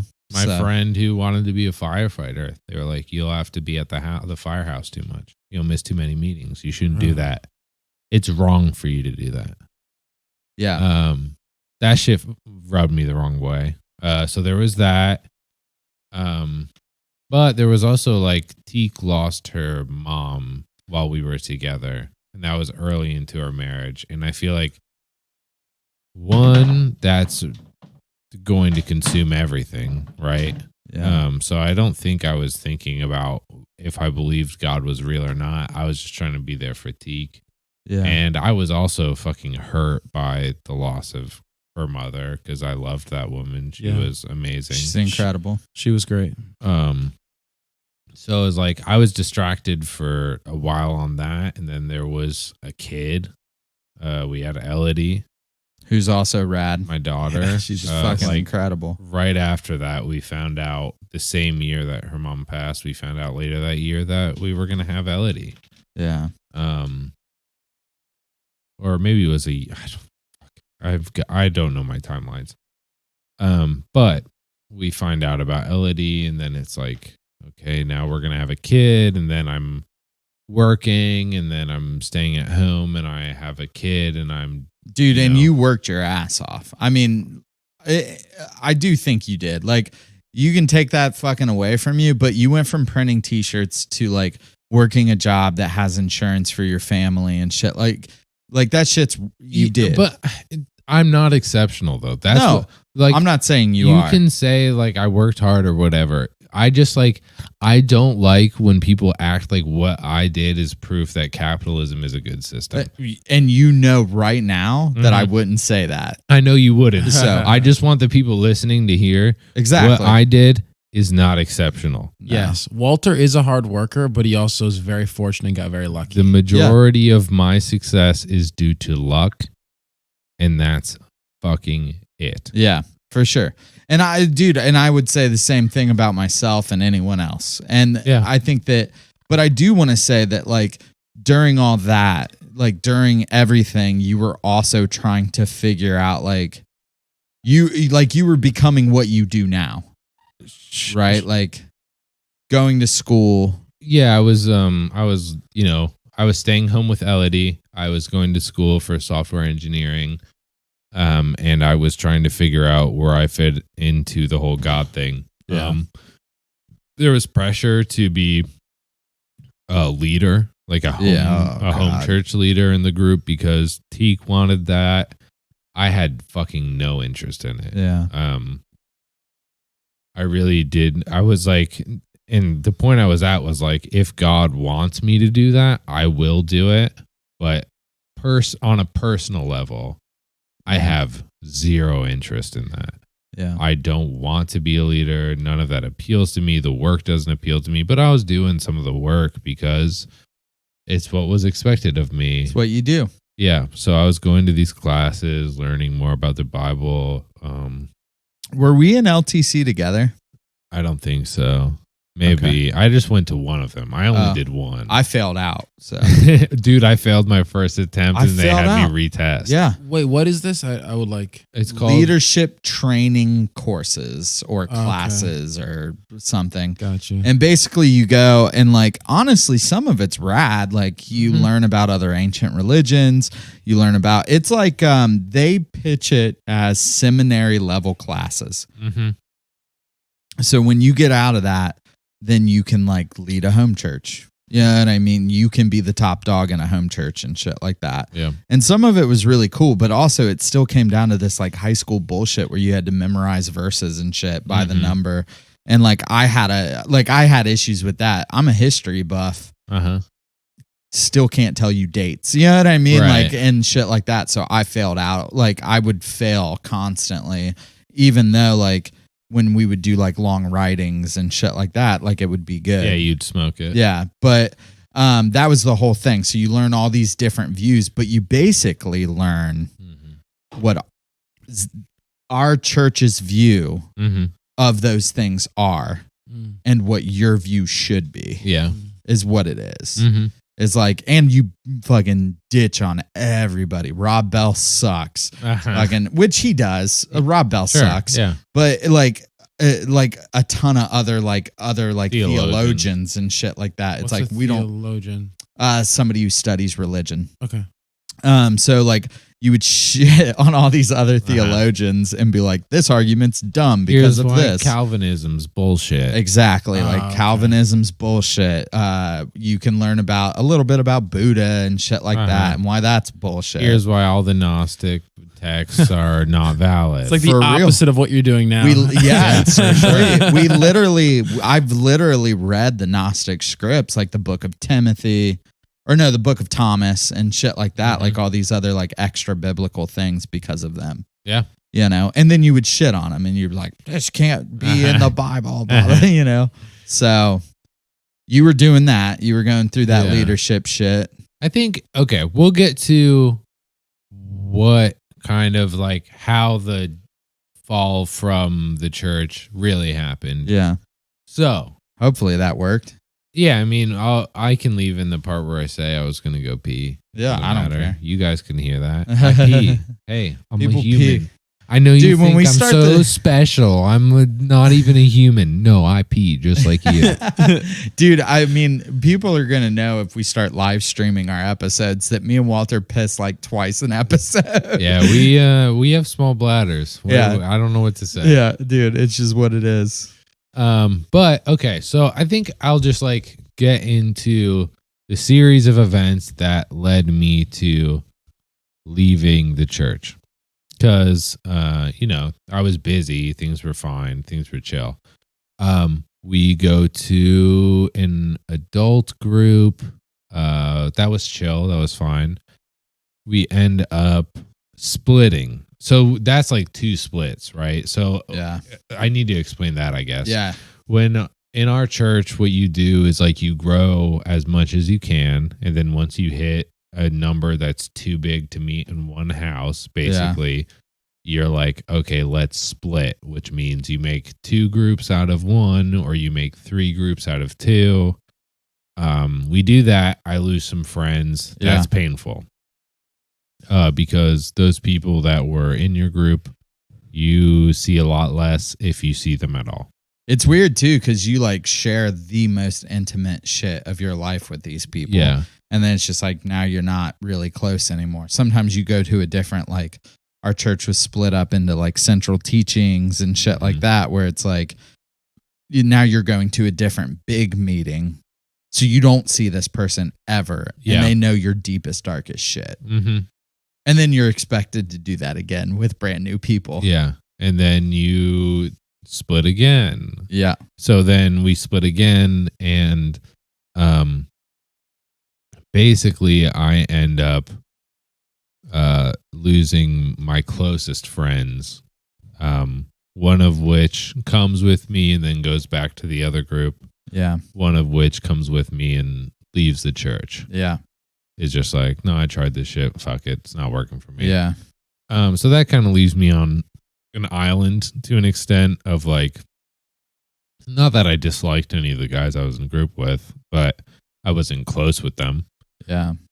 And then my relationship with God is a lot more important, because if I'm spending 3 nights a week or 3 days a week doing this thing, better be for good reason. Like, Yeah. it's a lot easier to just be like, yeah, I'll go to home church. I'll sit through the teaching. I don't really give a fuck about it. And then I'll hang out with my boys after. All my homies. Yeah. Yeah. If all my best friends are at this thing, Yeah. we can Right. go talk shit. Like, dude, have you heard the new Kanye? Yeah, dude, I did. Like, We've talked about it too. It's just like that in normal life. Like our wives work in the same place and they're like, oh, this like event's going on for our work. And it's like, hell yeah, is Walter going to be there? Yeah. You know, like I'll be there if Walter's there, Right. you know? so my boys were there, so Yeah. I was there. And then like people I knew were there and I liked them, but they weren't my boys. Yeah.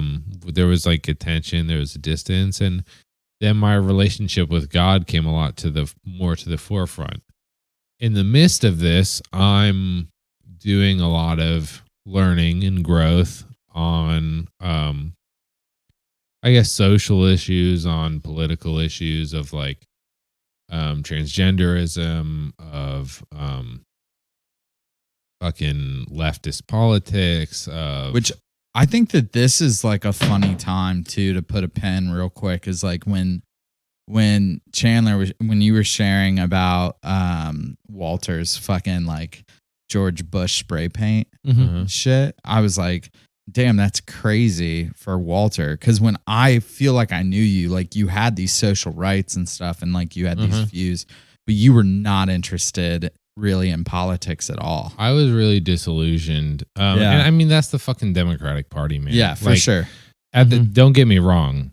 I have, as much as I'm going to say fuck Republicans, also fuck Democrats. Yeah, I might have a bigger issue with Democrats even than Republicans in some ways. I mean, at least I guess at least Republicans don't wear a mask. Like, I don't know. But, I mean, vote Biden at the end of the day because it's less harm.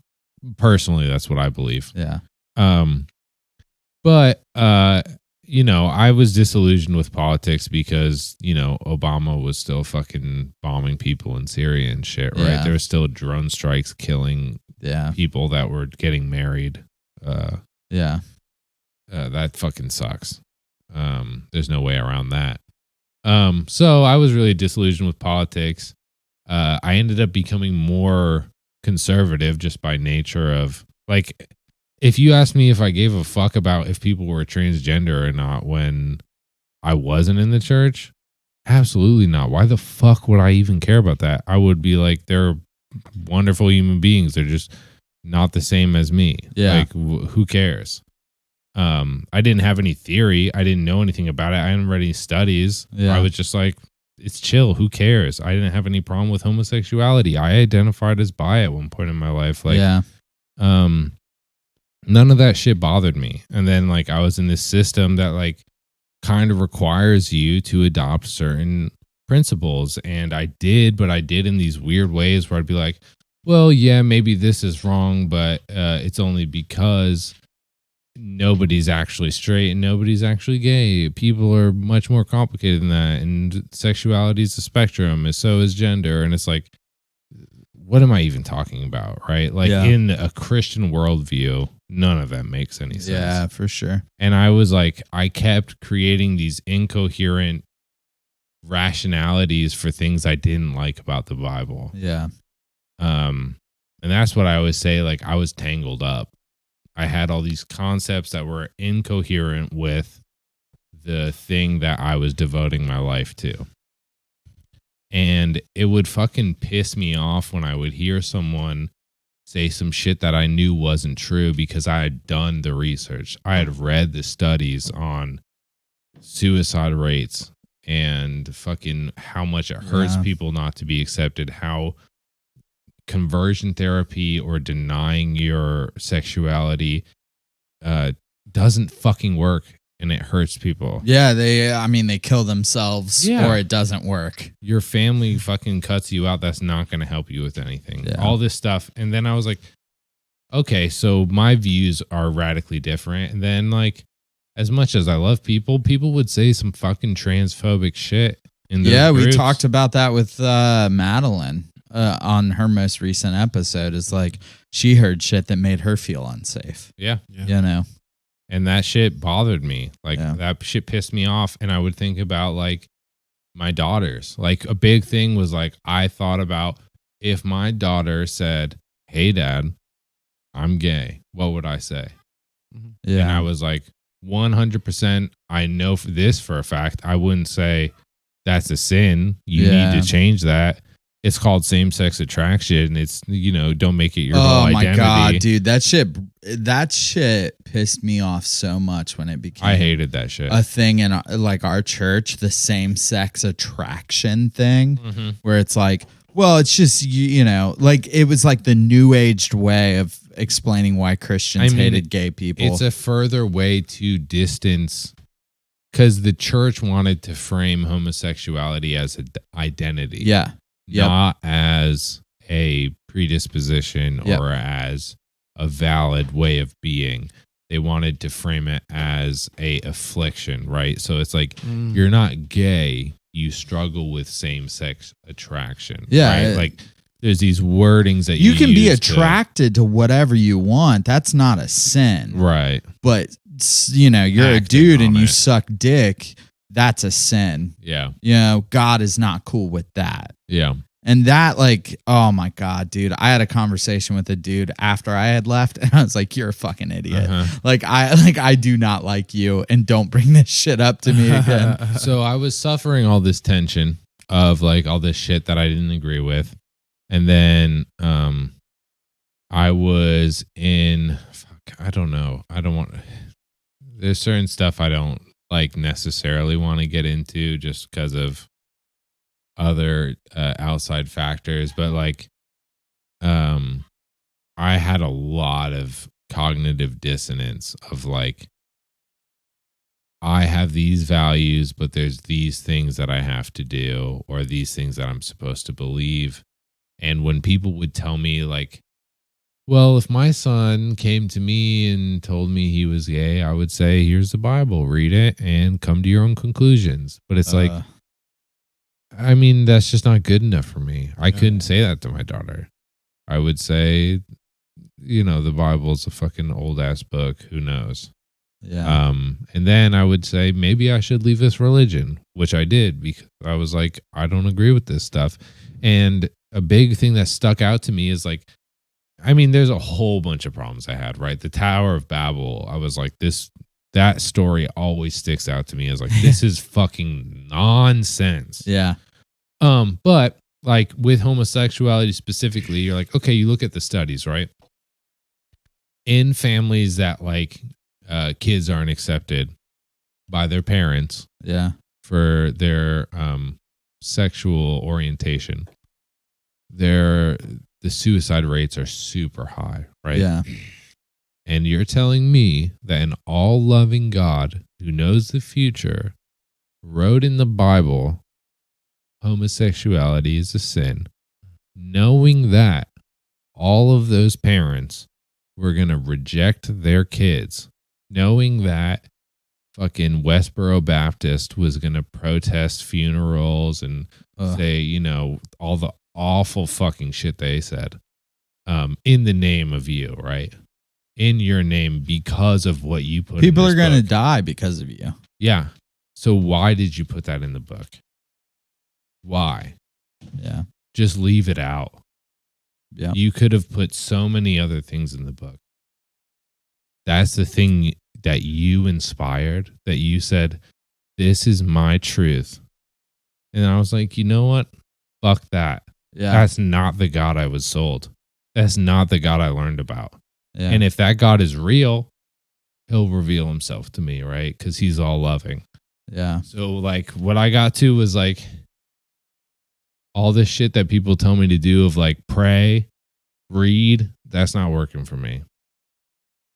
And what does that mean is like, I'm going to stop reading because the Bible is not making me feel closer to God. And I'm going to stop praying unless I want to. And I'm just going to say, hey, God, if you're there, I want to know you. But I'm done doing this route. Yeah. And if you are the God you say you are, you'll show yourself to me. And that's like when I cut my ties. Yeah. Yeah. I mean, dude, and I think that with today, it's like that's where all young people are starting to cut their ties. Yeah.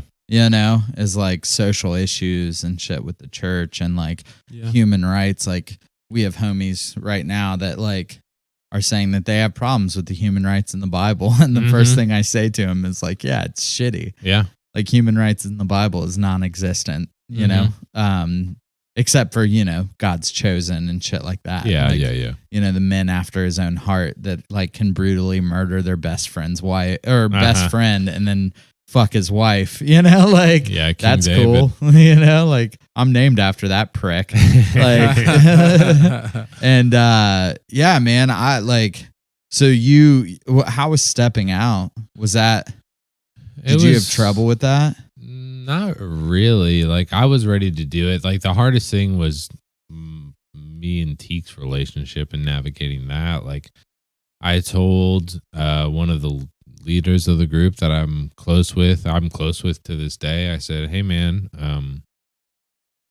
I'm thinking about taking a step back or maybe just leaving the church." Yeah. And he said, you weren't here for this, but we just had a meeting about like being either hot or cold for the Lord. And, it sounds like you're, polarized in that direction. So, Yeah. good for you. That's rad, dude. Yeah.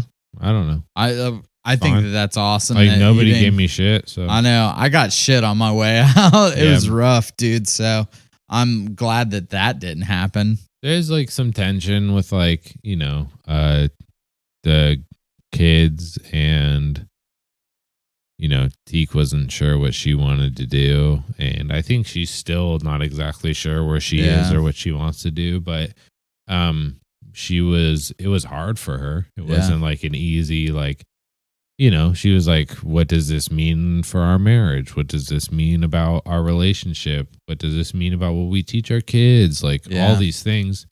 But also like she felt led astray, right? Like she would bring up issues she had with the Bible and I would have answers for her. Yeah. And then all of a sudden she's like, wait, those answers aren't good enough for you anymore? And I'm like, they never were, to be honest with you. Yeah. I tried to make it work. I really did. And I tried to ease your fears about like your problems with the Bible by like using my fucking weird tangled up logic. Yeah. But it was fucking tangled up and it wasn't real. Yeah. And I had to cut that shit out. Dude, I'm so pumped to talk to Teek. Yeah. I think that, in the future, we're going to have our wives on, hopefully real soon. So I think that would give some insight on both of your journeys, Mhm. I think, I don't want to speak too much on Teek's journey. Like I mentioned the mom stuff, but I don't want to go too far into it because I feel like that's her story to tell if she wants to tell it or not. It's not mine. Yeah. As much as I was a part of it, it's still not Yeah, mine. for sure. But I would love to hear, her express herself in this format, and I feel like her story would be encouraging for a lot of people. Yeah, for sure. Dude, I think your story is encouraging for a lot of people too, man. I hope so. You've had a lot of shit happen to you, Couple things here and there. Yeah. I feel pretty good. I think that where you at now, dude? I mean, I'm doing this with you, man. You know that. I'm kind of in this place where I'm just like, if God is real, he'll reveal himself to me, right? I asked him to. So if he's real, he will. If he doesn't, he doesn't. And he can't fault me for any of what I do in the meantime. He can't fault me for talking to someone else and saying like, hey, what's your answers? What's your answers? It's really hard for me to put any stake in anyone's answers right now. Like I love hearing about it. Yeah. But it's really hard for me to imagine myself buying wholesale into any structure or any concept of the divine. But that's okay with me. Like I'm happy where I'm at of like seeking, of focusing on growth, and focusing on what we can do here now for each other. I don't know. I think that's what the tome is, right? Like we're just trying to build a community that loves each other and supports each other and has a community, a landing pad for people. Because like I was lucky enough that like when I left the church, I knew I could hit you up. Yeah. You know what I mean? It wasn't like all of a sudden it was like, I have no friends. It was like, no, Dave's still my boy. There's still people in the church that I knew would be my friends afterwards. I knew plenty of, I wasn't like, I'm leaving everything behind. And I know there are people who feel that way. Yeah. And in a way, I'd like to create a community that's like, if you are leaving everything behind, here's something to come to. Yeah. here's something that will be there for you as a cushion. And like, there's not that much there right now, but like, I feel like we can create something that is an inclusive community, or we can point you to one. Dude. Like the way that people have hooked up with like other people that we've had as guests and learn from them or talk to Yeah. them, or like, you know, go to the fucking witch lab, see if that's what you like. Find a community of witches, find a community of whatever. Mark Williams, fucking Yeah. incredible dude who's always teaching classes on spirituality and all this other shit. Like, you know, you can talk to any of them. Yeah. You know. So I don't know, man. Like, do you asked me when I did mine, you were like, would you, if you could go back in the past? You know what I mean? Like, would you have changed? Like, when would you have told yourself to get the fuck out? Or would you, you know? Fuck, that's so hard. I know, dude, you asked me that Yeah, question I too, know. though. And I gotta fucked ask on you, that bro. one. I don't know. I feel like everything happened when it was supposed to, honestly. Yeah. I feel like there's times it could have happened that it would have been way harder for my marriage. There's times it could have happened that, you know, maybe I wouldn't have been married at all. And right now it feels like everything's kind of clicking and making sense and working out the way that it does. Yeah, I don't know. I feel like it's the right time. Oh yeah. That's rad, dude. You got a verse? A verse, I thought about a few of them. I'm trying to like, He was stressing. Oh, was he? Yeah. I was thinking about a few different things. He's just like at the house, like playing guitar, kind of like that. And I'm like, what's going on? He's like, you know, I just got to think of a verse. Oh yeah, dude. I had a couple ideas. One was like, and it's not like the opposite of, I don't know. I'm afraid. I want to say like think through it, right? Yeah. Oh, okay. Here's the two, right? Think through it, which doesn't mean don't trust your gut, but it means whatever your belief system is or your fundamental thoughts about the universe, unpack them, see where they lead, and see how you feel about them. And two, I want everyone to know that it's their choice. Yeah. You have a choice. Yeah. For sure. And like, I think a huge part of that is like, we get into these fears of like, does anyone have free will? Are we all just reactions? But like, when you take time out of your day to reflect and to think about the future and think about the present, you are creating thoughts that will later influence how you respond to a situation, right? So it is your choice. If you think through logically or spiritually or emotionally your viewpoints, and then later you're tested on that, your reaction is going to be different. So think it through, and it's your choice. Yeah. You can be grateful, you can be ungrateful, you can be loving, you can be hateful. You can choose truth or choose falsehood. Like, think it through. It's your choice. Yeah. I think is what I want to say. I'm down with that, dude. I think that's incredible. Yeah, I think that's all I got, dude. Hell yeah. I hope this was good. I hope so too. I feel weird about it. It's weird to like is just weird. talk It's about weird. yourself. Yeah, after you do one, but you're like, this is weird. Yeah, Uh-huh. dude. It's super Yeah. weird. Well, I think too it's like weird because you're like I think that a part of us doesn't want to think anybody cares. You know what I mean? Or Dude, I just Things feel like like that. I didn't do enough. I feel like I need to tell you guys more things. I mean, dude, you can rapid fire as a few things right now. I mean, they'll come up in time. Yeah, I You think don't- so. I don't need. Well, to that's stress the about thing, it. dude. Like, you know, John, Luke, Mark, all those Uh-huh. dudes who did Gospels, they had like fucking 5-10 chapters. You know what I mean? Yeah, that's Like, true. however many chapters you need to get it out. And Well- those dudes all wrote about the same fucking occurrence. True. We're writing about different shit, you know? One thing I want to throw out there is like we're gonna be doing a book club on the four For agreements. I don't know who it's by. Do you know the author's name? The Four Agreements by Don Miguel Ruiz, I think is how you say it. Yeah. We're gonna probably be going like chapter by chapter through that. Yeah. There's some stuff in there that I fucking love, and I'm excited for you guys. Anyone who wants to read through it with us, we'll release little episodes where we talk about it. Yeah, and those will be like bonus. We'll do mini episodes, maybe like 30 to 40 minutes, hopefully, is what we want to keep them at so we can do them. We'll do those and we'll release them on a different day. They're not going to be the tome. It's just going to be a book club that you can join in on. And Chandler, hopefully, will be here for the whole thing. Yeah, I'm hoping to be able to. I start a new job on Monday, so weekends are going to be tough for me, but I'm hoping to make it for as many as I can. Well, we can figure something out, you know. Yeah, we can make it work. We can make it work. Massively impactful book on my life. Yeah, sure. dude. And So it's something that closely, I mean, there's problems with it. Don't get me wrong. Definitely. But there's like things in there that I've thought my entire life or for a while that like, it was like, oh my God, somebody else is saying this. Yeah. Somebody that like, and they put it in a way that I never could have. dude, the whole like domestication.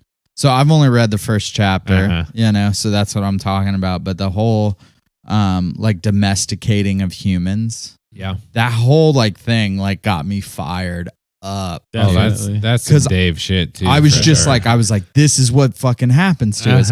This answers everything. Fuck you. This isn't how it's supposed to be. People have just taught us this way.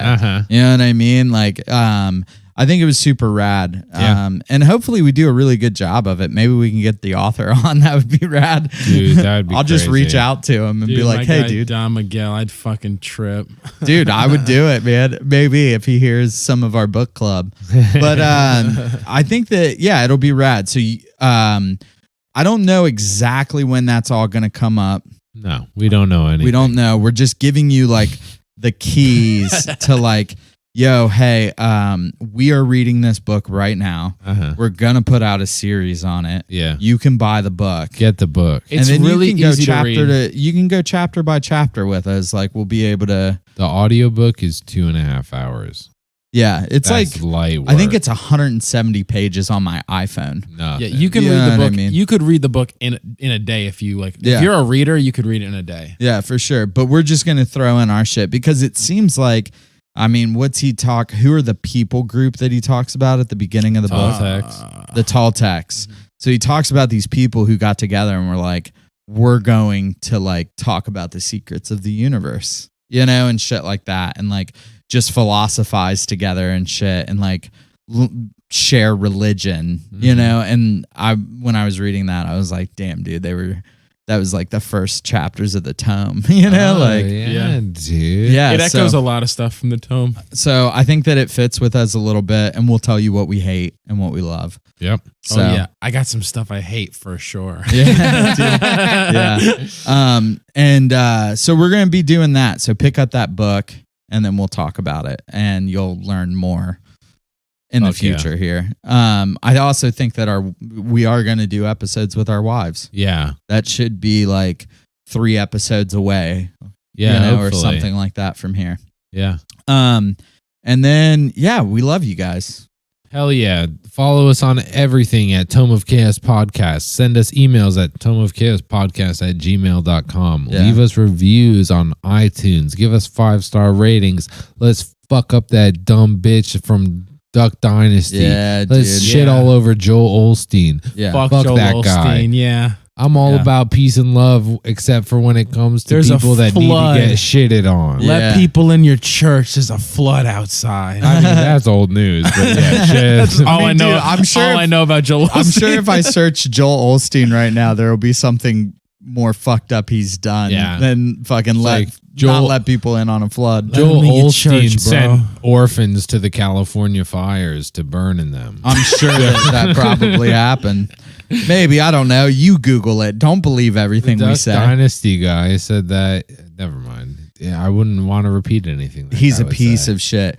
So we're just trying to dethrone those dudes. Yeah. And if you want to be on, if you like shit that we say, just send us an email, reach Dude. out to us. Yeah. I'm all about talking to people on the internet about the Tome of Chaos. We want to learn about your stuff, even if it's not a religion, even if it's like a book you read that you want to Dude, share with us. our next episode, I didn't prepare shit, so we might just end up talking about politics the whole time. I don't know. True. We'll see what happens. So we love you. We love you all. One love. Love we you so hope much. we hope Chaos walks with you this week. We appreciate you. And peace, I guess. Yeah. I love you. Peace. Yes.